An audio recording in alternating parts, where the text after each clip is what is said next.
नमस्कार विद्यार्थी मित्रांनो, बघा फळ्यावर जो प्रश्न दिसतोय तुम्हाला हा स्पर्धा परीक्षेमधला खूप महत्वाचा प्रश्न आहे. बघा आपण समजून घेऊया. दोन लगतच्या क्रमवार संख्यांच्या वर्गातील फरक 117 आहे, तर त्या दोन संख्या कोणत्या? आपल्याला दोन संख्या शोधायच्या आहेत की त्यांचा वर्ग केला आणि त्यातला फरक घेतला तर 117 आला पाहिजे. पण संख्या कशा आहेत? एकमेकाच्या लागोपाठ संख्या आहेत, बरोबर आहे. म्हणजे कसं बघा, पहिली संख्या जर आपण n धरली तर त्याच्या पुढली संख्या किती असणार? n अधिक 1 असणार. दुसरी संख्या काय असणार? n अधिक 1. यांच्या दोघांच्या वर्गातील फरक काढायचा आहे. म्हणजे यांचे काय करायचे? आपल्याला वर्ग करायचे, वर्ग करू. यांच्यामधील काय करायचंय?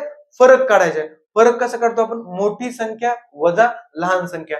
मोठ्या संख्येच्या वर्गातून लहान संख्येचा वर्ग वजा करू. बघा, n+1 चा whole square minus n square, बरोबर का? आता हे एक्सपान्शन माहिती तुम्हाला, a+b होल स्क्वेअरचं माहिती ना एक्सपान्शन, ते करूया. बघा, n square plus 2n plus 1. आता हे मायनसला मायनस आणि n स्क्वेअरला n स्क्वेअर. बघा आता n स्क्वेअर इथं पॉझिटिव्ह आहे, इकडे निगेटिव्ह आहे. प्लस मायनस कॅन्सल होणार, बरोबर. राहिलं काय?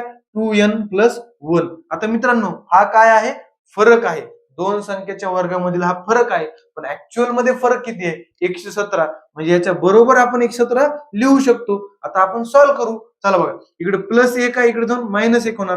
म्हणजे 2n बरोबर काय येणार? 116. आता n बरोबर बघा, 2 गुणाकारात आहे, इकडे जाऊन भागाकारात.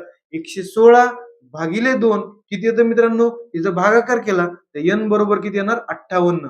म्हणजे बघा, ही n वाली आपली संख्या आली 58 आणि n अधिक 1 किती होणार? 58 अधिक 1 59. म्हणजे दोन संख्या काय आल्या आपल्या? 58 आणि 59. बघा, यांचा तुम्ही वर्ग करून त्यातला फरक काढून बघा, आपलं उत्तर 117 येणार आहे. म्हणून पर्याय क्रमांक 1.